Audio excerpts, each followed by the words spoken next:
بسم الله الرحمن الرحيم.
بسم اللہ الرحمن الرحیم.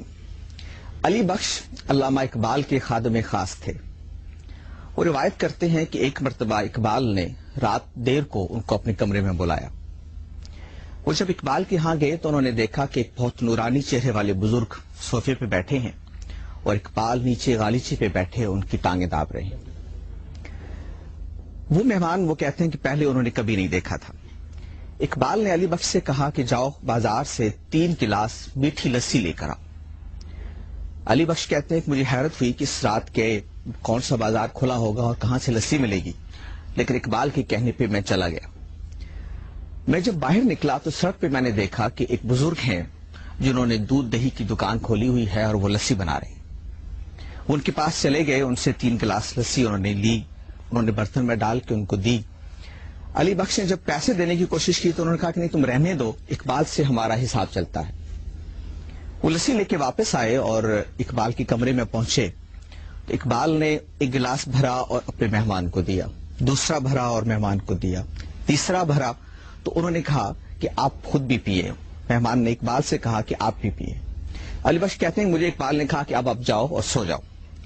بہت دیر بعد پھر مجھے بلایا اور کہا کہ مہمان اب جانے والے ہیں، تم ان کو رخصت کر کیا. وہ کہتے ہیں کہ میں مہمان کو لے کے چلا اور ان کو باہر گھر کی دہلیز پر لے آیا. وہ میرے سامنے چل رہے تھے، آگے آگے چل رہے تھے. وہ سڑک پہ آئے اور پھر ایک دم سے غائب ہو گئے. وہ کہتے ہیں کہ میں نے جب سامنے بازار کی طرف نگاہ اٹھائی تو وہ نہ کوئی دودھ دہی کی دکان تھی، نہ وہاں کوئی بزرگ بیٹھے ہوئے تھے. علی بخش کہتے ہیں مجھے بہت حیرت ہوئی. میں واپس آیا اور میں نے اقبال سے پوچھا کہ یہ بزرگ کون تھے اور یہ کہاں سے آئے. تو کہتے ہیں اقبال نے کہا کہ نہیں، یہ سوال نہ کرو اور تم جا کے اب سو جاؤ. وہ کہتے ہیں کہ میں نے اقبال کا پیچھا نہیں چھوڑا، بار بار ان سے پوچھتا رہا، تو پھر اقبال نے ایک روز مجھ سے کہا کہ میں تمہیں بتانے تو لگا ہوں لیکن کسی سے اس کا ذکر نہیں کرنا۔ وہ جو بزرگ میرے کمرے میں تھے وہ معین الدین چشتی تھے، اور جو باہر جن سے تم لسی لے کے آئے ہو وہ حضرت علی اجویری المعروف داتا گنج بخش تھے۔